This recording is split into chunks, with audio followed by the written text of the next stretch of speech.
ಪಾರ್ವತಿ. ರೀ, ನಂಗೆ ಮುಂದಿನ ಜನ್ಮದಲ್ಲಾದರೂ ನಂಗೆ ಅಪ್ಪ ಅಮ್ಮ ಇರ್ತಾರಲ್ವಾ? ನಾನು ಅದು ಯಾವ ಜನ್ಮದಲ್ಲಿ ಅದೇನು ಕರ್ಮ ಮಾಡಿ ಹುಟ್ಟಿದ್ನೋ ಏನೋ, ನಂಗೆ ಅಪ್ಪ ಅಮ್ಮನೇ ಇಲ್ದಂಗೆ ಆಗಿಬಿಟ್ರು. ನಾನು ಚಿಕ್ಕವಳಿರ್ಬೇಕಾದ್ರೇ ಅವ್ರು ನನ್ನ ಬಿಟ್ಟು ಹೊರಟೋಗ್ಬಿಟ್ರು. ನೀನು ಹಿಂಗೆ ಕೇಳ್ತಾ ಇದ್ರೆ ನಂಗೆ ಏನು ಹೇಳಬೇಕು ಅಂತಲೇ ಗೊತ್ತಾಗ್ತಾ ಇಲ್ಲ. ಆದರೆ ನಿನ್ನ ಕಣ್ಣೀರು ಮಾತ್ರ ನಾನು ನೋಡೋಕ್ಕಾಗ್ತಾ ಇಲ್ಲ. ದಯವಿಟ್ಟು ಅಳಬೇಡ ಪಾರ್ವತಿ. ನೀನು ಹತ್ರ ನಂಗೆ ಸಹಿಸೋಕ್ಕಾಗಲ್ಲ. ನಾನು ಹೆಂಗೆ ಕಂಟ್ರೋಲ್ ಮಾಡ್ಕೊಳ್ಳಿ ಅಳನ? ಒಂದು ಸರಿ 2 ಸರಿ ಏನೋ ಹೋಗ್ಲಿ ಬಿಡು ಅಂತ ಸುಮ್ಮನೆ ಆಗ್ಬೋದು. ನಿಮ್ಮ ತಂಗಿರು ಪದೇ ಪದೇ ನಂಗೆ ಇದೇ ಥರ ಚುಚ್ಚಿ ಮಾತಾಡ್ತಾರೆ. ನಂಗೆ ಏನೇ ಬೇರೆ ವಿಷಯದಲ್ಲಿ ಎಷ್ಟೇ ಮಾತಾಡಿದ್ರು ನಂಗೆ ಕಂಟ್ರೋಲ್ ಮಾಡ್ಕೊಂಡ್ಬಿಡ್ತೀನಿ. ನಂಗೆ ನೋವಾಗುತ್ತೆ, ಆದರೆ ಅಷ್ಟೊಂದು ಅಳಕ್ಕೆಲ್ಲ ಹೋಗಲ್ಲ. ಆದರೆ ಅಪ್ಪ ಅಮ್ಮನ ವಿಷಯದಲ್ಲಿ ಮಾತ್ರ ನಂಗೆ ಅಳು ಕಂಟ್ರೋಲ್ ಮಾಡ್ಕೊಳಕ್ಕಾಗಲ್ಲ. ನಾನೊಬ್ಳು ನತದೃಷ್ಟಿ ಅಂತ ಅದು ಪದೇ ಪದೇ ನನಗೆ ನೆನ್ಪು ಮಾಡ್ತಾಯಿದ್ರೆ ನಂಗೆ ಎಷ್ಟು ನೋವಾಗುತ್ತೆ ಗೊತ್ತಾ? ತಂದೆ ತಾಯಿ ಇಲ್ಲದೆ ಬೆಳೆದು ಎಷ್ಟೋ ನೋವು ಅನುಭವಿಸಿದ್ದೀನಿ ಚಿಕ್ಕವಳಿದ್ದಾಗಿಂದ. ಈಗಲೂ ಅದೇ ಮಾತಂದು ನಂಗೆ ಅದೇ ನೋವು ಮಾಡ್ತಾರಂದರೆ ನಾನು ಎಷ್ಟು ಅಂತ ಸಹಿಸ್ಕೊಳ್ಳಿರಿ. ನಂಗೆ ಅಳು ಕಂಟ್ರೋಲ್ ಮಾಡ್ಕೊಳಕ್ಕಾಗಲಿಲ್ಲ. ನಾನು ಸಣ್ಣೋಳಿರೋವಾಗಿಂದನೂ ಇಲ್ಲಿವರೆಗೂ ಅಪ್ಪ ಅಮ್ಮನ ಪ್ರೀತಿ ಅಂದರೆ ಹೆಂಗಿರುತ್ತೆ ಅಂತಲೇ ನಾನು ನೋಡಿಲ್ಲ. ನಾನು ನಿಮ್ಮನ್ನು ಮದುವೆ ಆಗಿ ಬಂದಾಗಿಂದ ನಿಮ್ಮ ಅಪ್ಪ ಅಮ್ಮನೇ ನನ್ನ ಅಪ್ಪ ಅಮ್ಮ ಅಂತ ಅಂದ್ಕೊಂಡೆ. ಅತ್ತೆ ಮಾವ ಅಂತ ಥರ ನೋಡಲಿಲ್ಲ ನಾನು. ಅವ್ರನ್ನ ಎಷ್ಟೇ ಪ್ರೀತಿಯಿಂದ ಕಂಡ್ರು ಅತ್ತೆ ಮಾತ್ರ ನನ್ನ ಮಗಳ ಥರ ನೋಡ್ತಾನೇ ಇಲ್ಲ. ನಿಮ್ಮ ತಂಗಿರು ಅಷ್ಟೇ ನನ್ನ ಚೆನ್ನಾಗೇ ಒಂಥರ ಟ್ರೀಟ್ ಮಾಡಲ್ಲ. ನಾನೇನೋ ಬೇರೆಯವ್ರ ಥರನೇ ನೋಡ್ತಾ ಇದ್ದಾರೆ ಇಷ್ಟು ದಿನ ಆದ್ರೂ. ನೀವು ಹೇಳಿ ಅನಂತ್, ನಂಗೆ ಮಾತು ಕೊಡಿ. ಮುಂದಿನ ಜನ್ಮದಲ್ಲಾದರೂ ನಂಗೆ ಅಪ್ಪ ಅಮ್ಮ ಇರ್ತಾರೆ ತಾನೇ? ನಾನು ಒಂಟಿ ಆಗಲ್ಲ, ಅನಾಥೆ ಥರ ಇರಲ್ಲ ಅಲ್ವಾ ಮುಂದಿನ ಜನ್ಮದಲ್ಲಿ?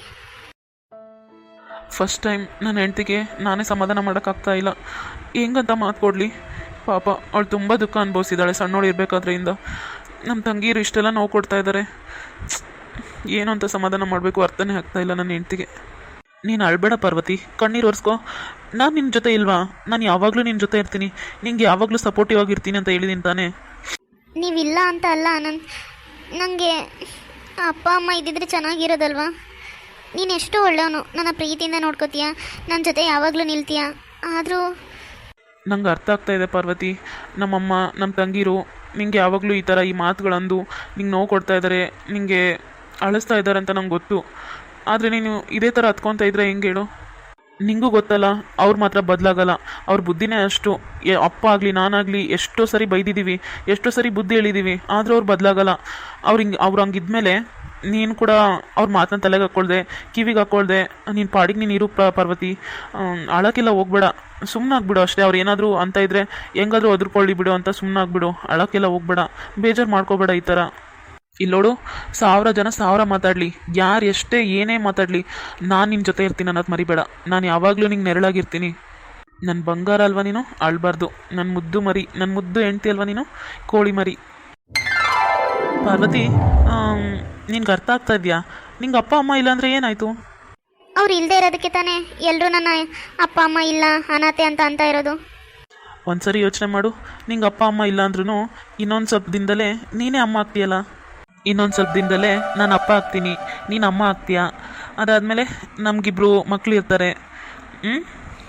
ನಿಂಗೆ ಅಪ್ಪ ಅಮ್ಮ ಗಂಡ ಎಲ್ಲ ನಾನೇ ಆಗಿರ್ತೀನಿ. ನಮಗಿಬ್ರು ಮಕ್ಕಳು ಕೂಡ ಇರ್ತಾರೆ. ಆಗ ನಿಂಗೆ ಯಾರೂ ಇಲ್ಲ ಅಂತ ಯಾಕೆ ಅನಿಸುತ್ತೆ ಹೇಳು? ರೀ, ಇಬ್ಬರಲ್ಲ, ನಂಗೆ 3 ಮಕ್ಕಳು ಬೇಕು. ಓಕೆ ಮೇಡಮ್, 3 ಜನ ಮಕ್ಕಳು ಇರ್ತಾರೆ ನಮಗೆ, ಆಯಿತಾ? ಅದು ಸರಿ, 3 ಮಕ್ಕಳು ಬೇರೆ ಬೇರೆ ಡೆಲಿವರಿಲಿ ಆಗಬೇಕಾ ಅಥವಾ ಒಂದೇ ಸರಿ XXX ಆಗಬೇಕಾ? ಹೋಗ್ರಿ ನೀವು. ಅಂತೂ ನನ್ನ ಹೆಂಡ್ತಿ ನಕ್ಲು. ಮೇಡಮ್ ಅವ್ರಿಗೆ ಈಗ ಖುಷಿನಾ? ಮನಸ್ಸಲ್ಲಿರೋ ದುಃಖ ಎಲ್ಲ ಮಾಯ ಆಯಿತಾ? ರೀ, ನಾನು ಎಷ್ಟು ಪುಣ್ಯ ಮಾಡಿದ್ದೀನಲ್ಲ ನಿಮ್ಮಂಥ ಒಳ್ಳೆ ಗಂಡ ಸಿಗೋಕ್ಕೆ. ನನ್ನ ಇದುವರೆಗೂ ಒಂದು ಮಾತಿಂದನೂ ನಂಗೆ ಬೇಜಾರಾಗೋ ಥರ ನಡ್ಕೊಂಡಿಲ್ಲ. ಒಂದು ಮಾತು ನಂಗೆ ಬೈದಿಲ್ಲ. ನೀವು ಎಷ್ಟು ಪ್ರೀತಿಯಿಂದ ನೋಡ್ಕೋತೀರಾ. ನಿಮ್ಮ ಪ್ರಾಣಕ್ಕಿಂತ ಹೆಚ್ಚಾಗಿ ನನ್ನ ಪ್ರೀತಿಸ್ತೀರಾ. ಐ ಲವ್ ಯು ರೀ. ನೀನೆಲ್ಲ ಪುಣ್ಯ ಮಾಡಿರೋದು, ನಾನು ಪುಣ್ಯ ಮಾಡಿದ್ದೀನಿ ನೀನಂತ ಒಳ್ಳೆ ಹೆಂಡ್ತಿ ಸಿಗೋಕ್ಕೆ. ಇಲ್ಲ ರೀ, ನಾನೇ ಪುಣ್ಯ ಮಾಡಿರೋದು.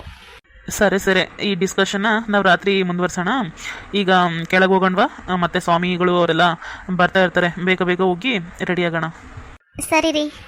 ಅಷ್ಟು ದುಃಖ ಆದ್ರೂ ಕೆಲಸದ ಮೇಲೇ ನಿನ್ನ ದ್ಯಾಸ ಅಲ್ಲ. ಅಷ್ಟು ಬಕೆಟ್ ತುಂಬ ಬಟ್ಟೆನೆಲ್ಲ ತಂದು ಒಣಗಾಕಿದ್ಯಾ ಹತ್ಕೊ ಅಂತ?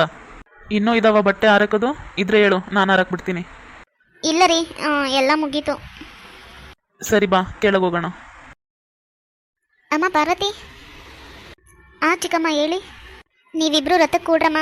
ಪೂಜೆ ಕೂತ್ಕೊಡ್ರಿ. ಅಪ್ಪ ಅಮ್ಮ ಇಲ್ಲಾಂದ್ರೆ ಏನಾಯ್ತು? ರಥಕ್ಕೆ ಕೊಡ್ಬಾರ್ದು ಅಂತ ಯಾರು ಹೇಳಿದ್ದು? ನನ್ನ ಬಾಯಿ ತುಂಬ ಚಿಕ್ಕಮ್ಮ ಅಂತ ಕರಿತಾ ಇದೆಯಾ? ಮತ್ತಿನ್ನೇನು? ಚಿಕ್ಕಮ್ಮ ಅಂದರೆ ಅರ್ಥ ಏನು ಗೊತ್ತಾ? ಅಮ್ಮನ ಥರನೇ ಅಂತ ಅರ್ಥ. ಅಮ್ಮ ಆದಮೇಲೆ ಬರೋಳೆ ಇನ್ನೊಬ್ಳು ಅಮ್ಮ ಅಂದರೆ ಅದು ಚಿಕ್ಕಮ್ಮ ಆಗಿರ್ತಾಳೆ, ಇಲ್ಲ ದೊಡ್ಡಮ್ಮ ಆಗಿರ್ತಾರೆ. ನಾನು ನಿನ್ನ ಚಿಕ್ಕಮ್ಮ ಅಲ್ವಾ, ನಾನು ನಿಂಗೆ ಅಮ್ಮ ಇದ್ದಂಗೆ. ನೀನು ಏನು ತಲೆ ಕೆಡಿಸ್ಕೋಬೇಡ. ನಿಂಗೆ ಯಾರೂ ಇಲ್ಲ, ನೀನು ಅನಾಥೆ ಅಂತ ಯಾಕೆ ಅನ್ಕೋತಿದ್ಯಾ? ನಿಂಗೆ ನಾನಿದ್ದೀನಿ, ನಿಮ್ಮ ಚಿಕ್ಕಪ್ಪ ಇದ್ದಾರೆ, ನಿಂಗೆ ತಂಗಿ ಪ್ರಿಯಾಂಕಾ ಇದ್ದಾಳೆ, ಮತ್ತಿನ್ನೇನು? ಈ ಥರ ಇನ್ನೊಂದ್ಸರಿ ಬೇಜಾರು ಮಾಡ್ಕೊಳ್ಳೋದು, ಅಳೋದು ಹಂಗೆಲ್ಲ ಮಾಡಬೇಡ. ನಿಂಗೆ ಯಾರೂ ಇಲ್ಲ ಅಂತ ಅನ್ಕೊಳ್ಳೋಕ್ಕೆ ಹೋಗ್ಬೇಡ. ಯಾರಾದರೂ ಕೇಳಿದ್ರೆ ನಮ್ಮ ಹೆಸ್ರು ಹೇಳು. ಥ್ಯಾಂಕ್ಸ್ ಚಿಕ್ಕಮ್ಮ, ಆದರೂ ಬೇಡ, ನಾನು ಕೂತ್ಕೊಳ್ಳಲ್ಲ. ಅಮ್ಮ ಪಾರ್ವತಿ, ಇಲ್ಲಿ ನಡೀತಾ ಇರೋದು ಎಲ್ಲ ಕೇಳಿಸ್ಕೊಂಡ್ವಿ, ಎಲ್ಲ ಗೊತ್ತಾಯಿತು. ನೀನೇನು ತಲೆ ಕೆಡಿಸ್ಕೋಬೇಡಮ್ಮ. ನಿಂಗೆ ಅಪ್ಪ ಅಮ್ಮ ಇಲ್ಲ ಅಂತ ಯಾಕೆ ಬೇಜಾರು ಮಾಡ್ಕೋತಿದ್ಯಾ? ನಾವಿಲ್ವಾ? ನೀನು ಯಾವಾಗಲೂ ನನ್ನ ಚಿಕ್ಕಮ್ಮ ಅಂತ ಕರೆದಿದ್ದಕ್ಕಿಂತ ಅಮ್ಮ ಅಂತಲೇ ಕರಿತಿದ್ದಿ. ನಿನ್ನ ನನ್ನ ಮಗಳ ಥರನೇ ನೋಡಿರೋದು. ನೀವಿಬ್ಬರು ಪೂಜೆ ಕೂತ್ಕೊಳ್ರಮ್ಮ. ನಮ್ಮ ಕೈಲಿ ಕಾಸ್ಟ್ಲಿ ಸೀರೆ ಬಟ್ಟೆ ಕೊಡೋಕ್ಕಾಗಿಲ್ಲ ಅಂದ್ರೂ ನಮ್ಮ ಕೈಲಾದ ಮಟ್ಟಿಗೆ ನಮಗೆ ತಕ್ಕಂಗೆ ನಿಮಗೆ ಬಟ್ಟೆ ಕೊಡ್ತೀವಿ. ಮಾಮೂಲು ಸೀರೆ ಆದರೂ ಪರವಾಗಿಲ್ಲ, ತಗೋತೀಯಾ ಅಂತ ಅಂದ್ಕೊಂಡಿದ್ದೀವಿ. ಅಯ್ಯೋ ಅಮ್ಮ, ಕಾಸ್ಟ್ಲಿ ಸೀರೆ, ಚೀಪ್ ಬಟ್ಟೆ, ಮಾಮೂಲು ಬಟ್ಟೆ ಇಂಥದ್ದು ಯಾವುದೂ ನನ್ನ ತಲೆಯಲ್ಲಿಲ್ಲ. ನಂಗೆ ಯಾರೇ ಏನೇ ಪ್ರೀತಿಯಿಂದ ಕೊಟ್ಟರು ಅದನ್ನು ನಾನು ಪ್ರೀತಿಯಿಂದ ತಗೋತೀನಿ. ನನಗೆ ದುಡ್ಡಿಂದ ಅಳ್ದಿದ್ದಕ್ಕಿಂತ ಪ್ರೀತಿಯಿಂದ ನಂಗೆ ಏನೋ ಒಂದು ಚಿಕ್ಕ ಗಿಫ್ಟ್ ಕೊಟ್ಟರು ನಂಗೆ ಎಷ್ಟೋ ಖುಷಿ ಆಗುತ್ತೆ. ನಂಗೆ ಆ ಥರ ಯಾವುದೂ ತಲೆಯಲ್ಲಿಲ್ಲ ಚಿಕ್ಕಮ್ಮ. ನಂಗೆ ಇವತ್ತು ಎಷ್ಟು ಖುಷಿ ಆಗ್ತಾಯಿದೆ ಗೊತ್ತಾ? ನೀವು ನಾನಿದ್ದೀನಿ ಅಂತ ನನ್ನ ಜೊತೆ ನಿಂತು ನಂಗೆ ಧೈರ್ಯ ಹೇಳ್ತಾ ಇದ್ದೀರಲ್ಲ, ನಂಗೆ ಎಷ್ಟು ಖುಷಿ ಆಗ್ತಿದೆ ಅಂದರೆ ಹೇಳ್ಕೊಳಕ್ಕೂ ಆಗ್ತಾಯಿಲ್ಲ. ಈ ನಿಮ್ಮ ಪ್ರೀತಿಗೆ ನಾನು ಯಾವಾಗಲೂ ಋಣಿಯಾಗಿರ್ತೀನಿ. ಆದರೆ ವ್ರತಕ್ಕೆ ಮಾತ್ರ ನಾವು ಕೂಡಲ್ಲ, ದಯವಿಟ್ಟು ಕ್ಷಮಿಸಿ. ನಂಗೆ ಗೊತ್ತೇಳಮ್ಮ, ನಾವು ಕೊಡೋ ಮಾಮೂಲು ಸೀರೆ ತೊಗೊಳ್ಬೇಕಾಗುತ್ತೆ ಕೂತ್ರೆ ಅಂತೇಳಿ ಯಾವುದೋ ಒಂದು ಅದಕ್ಕೆ ಒಳ್ಳೆ ಅಂತಿದ್ಯಾ ಅಂತ ನಂಗೆ ಗೊತ್ತು. ಅಯ್ಯೋ ಅಮ್ಮ, ನಿಜವಾಗ್ಲೂ ನನ್ನ ಮನಸ್ಸಲ್ಲಿ ಅಂಥ ಉದ್ದೇಶ ಇಲ್ಲ. ನಿಜವಾಗ್ಲೂ ನಿನ್ನ ಮನಸ್ಸಲ್ಲಿ ಅಂಥದ್ದು ಏನೂ ಇಲ್ಲ ಅನ್ನೋದಾದರೆ ನೀನು ಇವತ್ತು ಪೂಜೆಗೆ ವ್ರತಕ್ಕೆ ಕುಂದಿರಬೇಕು. ನಾವು ನಿನಗೆ ಬಟ್ಟೆ ಕೊಡ್ತೀವಿ, ನಾವು ಕೊಟ್ಟಿದ್ದು ನೀನು ತೊಗೋಬೇಕು ಅಷ್ಟೇ. ಅಮ್ಮ ಪಾರ್ವತಿ, ರಾಧಿಕಾ ಹಂಗೆ ಅಂದ್ಲಂತ ಬೇಜಾರು ಮಾಡ್ಕೋಬೇಡಮ್ಮ. ಅವ್ರ ಪರವಾಗಿ ನಾನಿನ್ನ ತಪ್ಪಾಯಿತು ಅಂತ ಕೇಳ್ತಾ ಇದ್ದೀನಿ. ದಯವಿಟ್ಟು ಯಾವ ಬೇಜಾರು ಮನಸ್ಸಲ್ಲಿ ಇಟ್ಕೊಳ್ದೆ ಬಂದು ಪೂಜೆ ಕೂತ್ಕೊಂಬರೋದಕ್ಕೆ. ಅಯ್ಯೋ ಮಾವ, ನೀವ್ಯಾಕೆ ತಪ್ಪಾಯ್ತು ಅಂತ ಕೇಳ್ತಾ ಇದ್ದೀರಾ? ಹಂಗೆಲ್ಲ ಮಾತಾಡಬೇಡಿ ಮಾವ, ನಂಗೆ ನಿಜವಾಗ್ಲೂ ಬೇಜಾರಾಗುತ್ತೆ. ಮಾವ, ನೀವೊಂದು ಮಾತು ಹೇಳೋದು ಸಾಕು, ನೀವು ಹೇಳಿದ್ದು ನಾವು ಮಾಡ್ತೀವಿ. ನೀವು ಈ ಥರ ಎಲ್ಲ ಮಾತಾಡಬೇಡಿ ಮಾವ. ನಾವಿಬ್ಬರು ವ್ರತಕ್ಕೆ ಕೂಡ್ತೀವಿ ಮಾವ. ಆಯ್ತಮ್ಮ, ನನ್ನ ಮಾತಿಗೆ ಬೆಲೆ ಕೊಟ್ಟು ನಂಗೆ ಮಾತಿಗೆ ಗೌರವ ಕೊಟ್ಟು ಕೂಡ್ತೀನಿ ಅಂತ ಹೇಳಿದ್ರಲ್ಲ, ಅದೇ ಖುಷಿ ಆಯಿತು ನನಗೆ.